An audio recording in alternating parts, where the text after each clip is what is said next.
2 practices down. Does Texas have a quarterback 2 problem? You are Locked On Longhorns, your daily podcast on the Texas Longhorns. Part of the Locked On Podcast Network, your team every day.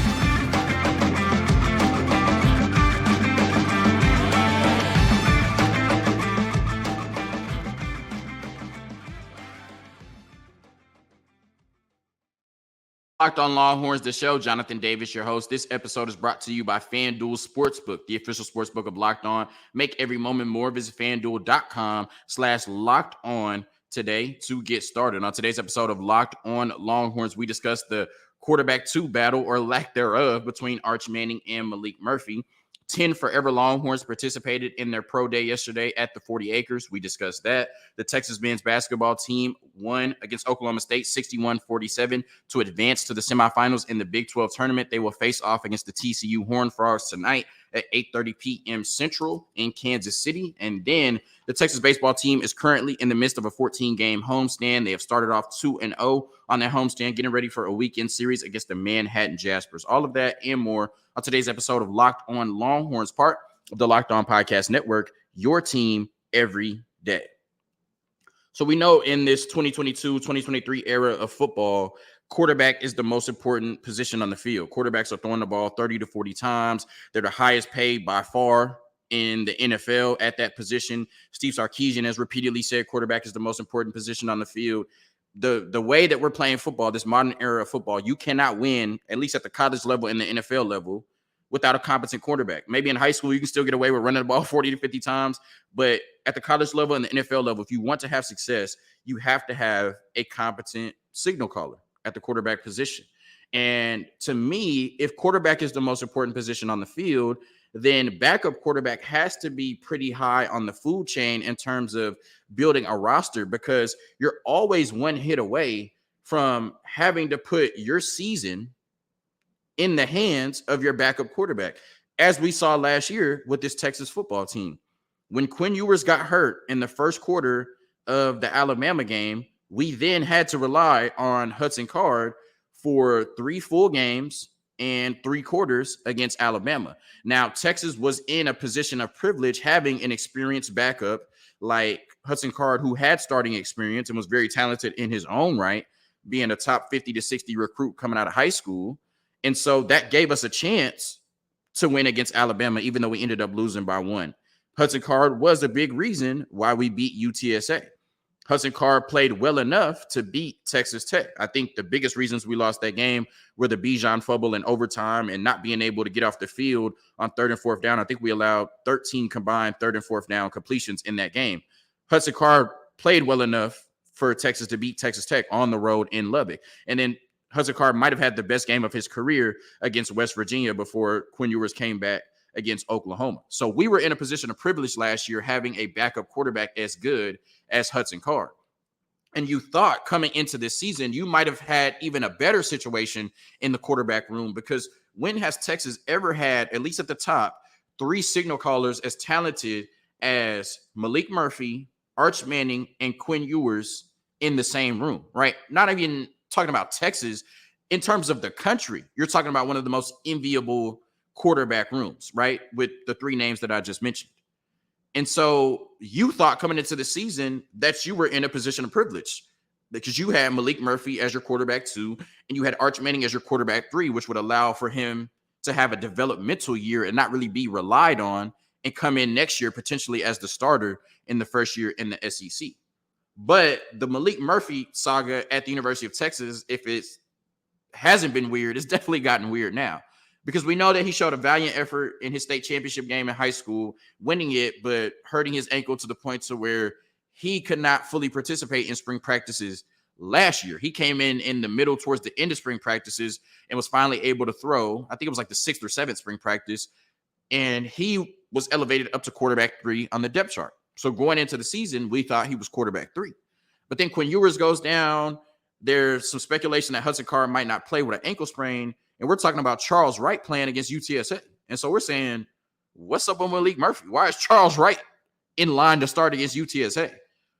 Well, we find out that Maalik Murphy had hurt himself again, this time off the field on a scooter in downtown Austin.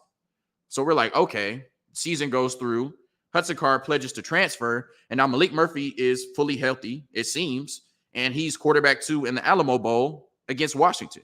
So coming into the season, like I said, we projected Maalik Murphy will be quarterback 2, Quinn quarterback 1, Arch Manning quarterback 3 or lower. He can just develop.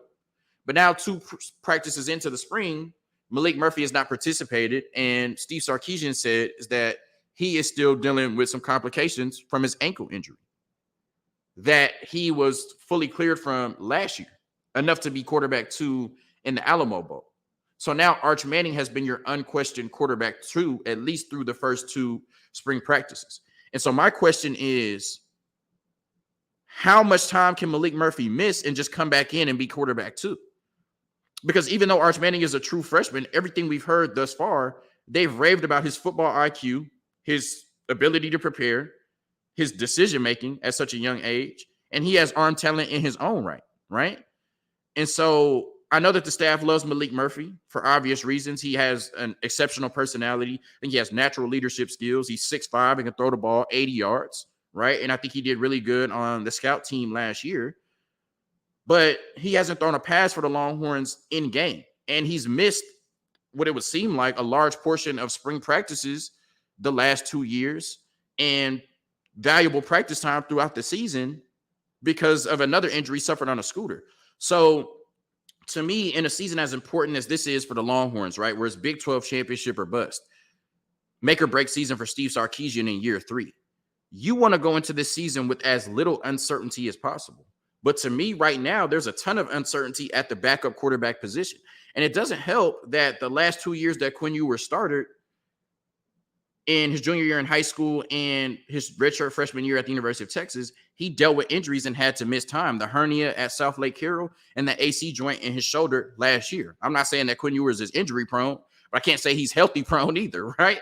So there's a chance you might have to rely on Maalik Murphy or Arch Manning this season to win football games, right? Not just to come in against Rice or Wyoming and finish the game, but to win football games. And my question is, how comfortable are you with that premise right now? Because as talented as Arch Manning is, he's a true freshman. I don't want to see Arch Manning in there playing in must-win games for the Longhorns this year.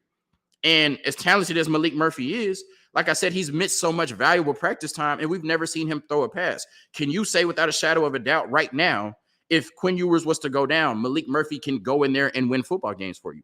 I don't think the answer to that question is yes, regardless of how talented he is. So it'll be interesting to see how this works out. I think if he comes back in the next couple of practices, then you can slide him back in there at that quarterback 2 spot and everything will be all right. But this is Arch Manning he's competing with. I don't think he can miss the majority of the spring and then come back in and just be quarterback 2. And like I said, going into the season, that's a make or break year for Sark, Big 12 championship or bust. I don't know how I feel about relying on Arch Manning to win games as a true freshman or Maalik Murphy to win games, who's barely practiced since he's been at the University of Texas. A quick word from our sponsors, and then we're going to talk about this Texas basketball team 2 games away from a Big 12 tournament title.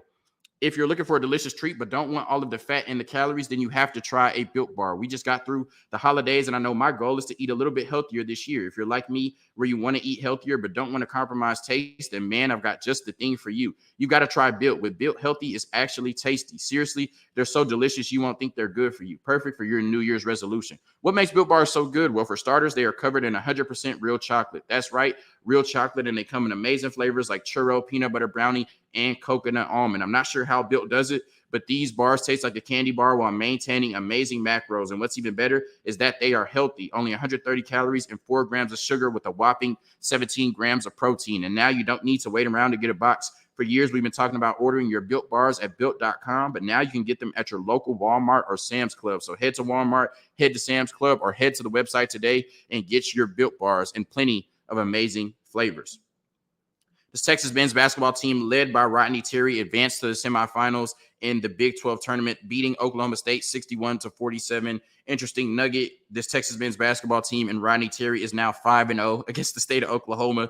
They beat Oklahoma State 3 times, and they beat Oklahoma twice in the regular season. I said that Texas got a better draw even than Kansas as the number 1 seed, because when you looked at Oklahoma State and Oklahoma playing in the first round, I didn't feel like either one of those teams had a chance to beat the Texas Longhorns and keep them away from the semifinals. If anything, I thought Texas Tech even in the midst of everything they were dealing with their head coach. Mark Adams is no longer the head coach at Texas Tech. And then West Virginia, with Bob Huggins being the active leader in wins, with Jim Boeheim just retiring, those are two teams that definitely could beat Texas if they don't show up and play their best basketball. I thought even if Oklahoma State or Oklahoma had a great game, Texas would still be able to win, and that's what they did last night. Oklahoma State shot 27% from the field. This just isn't a good offensive team. I'm not even trying to throw shade or just pound on that fact, but they're just not. In the 3 games against Texas, they shot 27%, 31%, and then 42%, right? They're just not a great offensive team. 16 out of 47 points came from the free throw line. That's for the Oklahoma State Cowboys,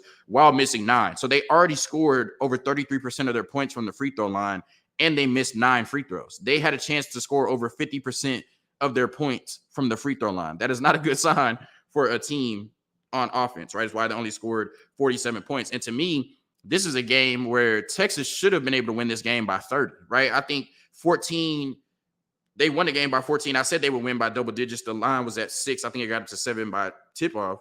But Texas only shot 37% from the field, right? They were bricking a bunch of, it was like that first Oklahoma State game, which I think was like 56-46, where neither team could make a shot. Texas only shot 37%, but they did have 5 players in double figures. Marcus Carr, Serge Rice, Dylan Dessou, Arterio Morris, and then Tyrese Hunter all got in double figures. And they pretty much did all of your scoring because you only had 3 points outside of that, which came on a free throw by Christian Bishop and a dunk by Dylan Mitchell. But I was really proud of this team, especially not knowing that Timmy Allen had got nicked up against Kansas and he wasn't going to be able to play in this game. And they're saying he's day-to-day with a lower leg injury. To me, that means he's probably not going to play in the remainder of this Big 12 tournament, which is not the worst thing in the world. I would like to win it, but I would rather have him healthy for the NCAA tournament. And so that put, more minutes on the rest of the players, and that put Serge Rice into the starting lineup. But I thought they did a good job offensively. I thought they got some great looks. They just missed some open shots, specifically Marcus Carr. Serge Rice started off a little bit slow, but he got hot in the second half. I loved really what we saw from Tyrese Hunter and Dylan Dessou. And I think that's the main reason why they were the 2 players available in the media availability after the game, because Dylan Dessou came out. We talked about with Musa Cisse being in the game, the big defensive presence they would have in the paint, right? 7-1 player that has won co-defensive player of the year in this league previously. Dylan Dessou came out and, in my opinion, outplayed him in the paint. He didn't even attempt a 3. I don't remember him attempting a mid-range shot, but he got 11 and 11 in the paint. Even though this Texas team got out-rebounded by double digits, I thought Dylan Dessou's 11 rebounds and his paint presence gave them a huge boost in terms of winning this game. Like I said, Marcus Carr missed a ton of shots, but he got great looks. If he continues to take those shots, he'll make them. I thought Tyrese Hunter, his last 5 or 6 games, he's looked like a completely different ball player. He's showing that confidence now. And when he gets the ball in his hands, he just takes the shots. And he got 11 points on 6 shots. He's looking like the Tyrese Hunter that we raved about coming out of the transfer portal from Iowa State. And then I thought Arterio Morris, especially in increased time with Timmy Allen not playing, he continues to show that development throughout the season. All season we've asked why a player as talented as Arterio Morris was not getting more time or not having more of a role on this basketball team. But I think you can see why you have to trust the process, because now Arterio Morris, going into the biggest games of your season, looks like somebody you can rely on game in and game out. So I loved how this team responded to adversity. I knew they would start off slow because they hadn't played since Saturday. And then obviously dealing with the adversity of not having Timmy Allen, who to me is not your best scorer, but he's your most consistent scorer, right? I think Timmy Allen above anybody can get a bucket whenever he wants, especially in that mid-range. The other players on the team are a little more streaky. He's the most consistent. I thought they did a good job beating a tough Oklahoma State team. Even though they can't score, they do play really hard and they defend you really well, as you can see by the Texas basketball team only shooting 37% from the floor. And so now you face off against a tough TCU team. And they've gone through a lot this week with Eddie Lampkin,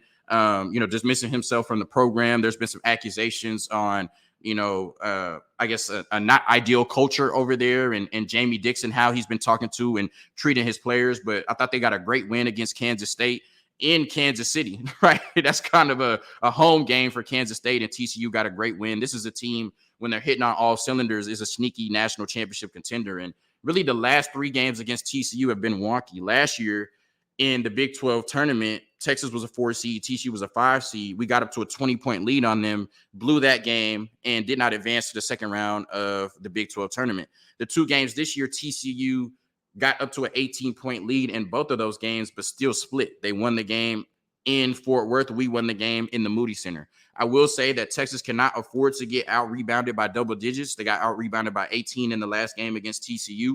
TCU is the best team in the country, not just in the Big 12, in the country in terms of transition opportunities. They're going to have to limit turnovers and not let TCU get out on the break and get easy buckets. And then I think that Dylan Dessou, the way that he played last night, 11 and 11, he's going to have to bring that type of paint presence for the Longhorns, and somebody's going to have to score big, whether it's Serge Rice, Tyrese Hunter, or Marcus Carr. Somebody's going to have to give this team 20-plus points, because I expect that Timmy Allen will miss tonight's game as well. If they beat TCU tonight, they will advance to the championship game tomorrow to play against Iowa State or Kansas. And I can't wait for the matchup tonight. And if they win that game, I can't wait for the Big 12 tournament final. Another word from FanDuel, and then we're going to talk about the Texas players that participated in Pro Day in this Texas baseball team. The midway point of the NBA season is here, and now is the perfect time to download FanDuel, America's #1 sportsbook, because new customers get a no-sweat first bet of up to $1,000. That's bonus bets back if your first bet does not win. Just download the FanDuel Sportsbook app. It's safe, secure, and super easy to use.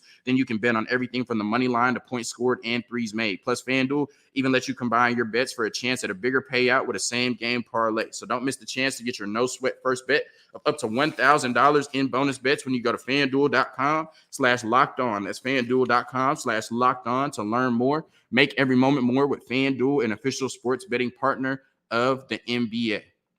So Texas hosted their Pro Day yesterday at the 40 acres, and we saw some of the forever Longhorns that participated in the Combine participate in the Pro Day as well. And also some players that did not get invited to the Combine. This was their chance to showcase their skill sets. Now, it was reported that all 32 teams were represented at Texas's Pro Day, which is a great sign. And so our players got the chance to showcase their skill sets in front of all 32 teams. And most of our players met with at least one team either yesterday or have met with at least one team throughout this process. So Roschon Johnson, DeMarvion Overshown, Keandre Coburn, Moro Ojimo, Jaleel Billingsley, Daniel Trejo, Anthony Cook, Deshaun Jameson, Tariq Milton, and Bijan Robinson were your participants. Bijan Robinson did not test or do drills. He just met with teams at the Combine, at the Pro Day, I should say. Roschon Johnson, he did participate in the Pro Day. He stuck with most of his testing from the Combine, but I thought it was good for him to showcase his skill set as a running back and as a pass catcher one more time, especially with Bijan not participating, because at the Combine, they made a lot about Roschon being Bijan's backup. I thought in this scenario at the Pro Day, it gave a chance for Roschon to kind of just shine on his own. DeMarvion Overshown, he tested again. He kind of stuck with most of his numbers from the Combine, but he did safety and linebacker drills at his Pro Day. Keandre Coburn and Moro Ojimo both redid their shuttle as well as some defensive lineman drills. Jaleel Billingsley, I was surprised to see him participate, but he did run an unofficial 4.5 240, showed some strength and some tight end blocking drills, and had a 36-inch vertical. So, I don't know what his official time was, and I know that, there's going to be some uncertainty around Jaleel Billingsley not working out at Texas or Alabama in terms of on the field, but I think some of his measurables are going to be just too hard to ignore. I think he finds his way at the least at an undrafted free agent into the NFL. Daniel Trejo did not test, but he just punted. Good idea. I don't know how well kickers or punters test. I don't know if it matters. All they need you to do is kick the ball. Just go kick the ball. Anthony Cook ran a 4.5 940, 34-inch vertical. Not sure what the future looks like for him. Deshaun Jameson was very upset, very vocal about being upset about not making it or getting invited to the NFL Combine. He ran a 4.4 840. There was some conjecture over whether he ran faster or not. They were timing these people on iPhones and then tweeting it out like it was official, which was crazy in the first place. So they have him listed at a 4.48. I saw some that said he ran faster than that. I saw some that said he ran slower than that. His 40 was really key. I would hope that he got down a little bit lower than 4.48, but 4.48 is not the worst thing in the world. 33-inch vertical. The good thing is Deshaun Jameson has shown the proficiency to play on special teams. You always need special teams players in the NFL. He said he met with 3 to 4 teams. I think he finds a way onto an NFL roster, at least as an undrafted free agent. And then you had Tariq Milton, who ran a 4.55 40, 34.5-inch vertical. Not sure what's in the plans for him either, but I hope all 10 of these players find their way to the National Football League at some point, because that is their goal. And then we're going to round it out with the Texas baseball team. Once again, they're 6-7 on the season. Not the start that they hoped for, but when you lose as much talent as you had last year, it's definitely going to be an adjustment. But now they're currently on a 14-game homestand, a chance to really get that roster not their roster, a chance to really get their record intact before they start Big 12 conference play. I think the last 3 games of the homestand are against Texas Tech. So conference play starts during the homestand, but by the time you get to that Texas Tech game, you have a chance to be, let's see, if they played 2 games, you take out 3, 11, you have a chance to be 17-7 if you win every game going into that Texas Tech game. So a chance to, get your feet under you, play some really good baseball, and be hot going into Big 12 conference play. They are 2-0 so far on this homestand. As I mentioned, they've beaten Sam Houston and Mercer thus far by a combined score of 18-8. And the good thing is the last 2 games, every facet of this baseball team has been on point, right? Coming into those 2 games, really the only part of this baseball team that you can hang your hat on was the pitching, especially in that LSU game, right? That's where this Texas baseball team had excelled thus far. Batting average and hitting had not been great. Fielding had not been great. All 3 of those areas improved in the last 2 games, albeit against lesser opponents, but you got to play who's on the schedule. 366 batting average in the last 2 games, outscoring opponents 18-8, 431 batting average with runners on base. So when runners on base, they've been even more clutch at the plate. A 3.12 ERA, which is in line with the ERA they've had all season. Once again, pitching has been the bright spot of this baseball team.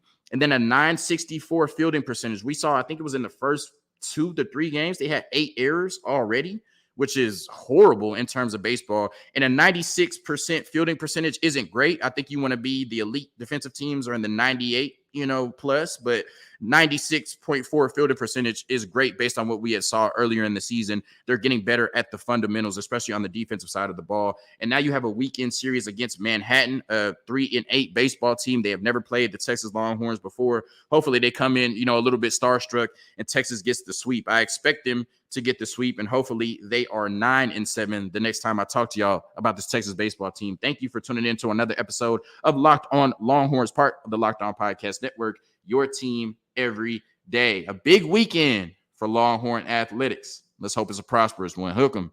Peace.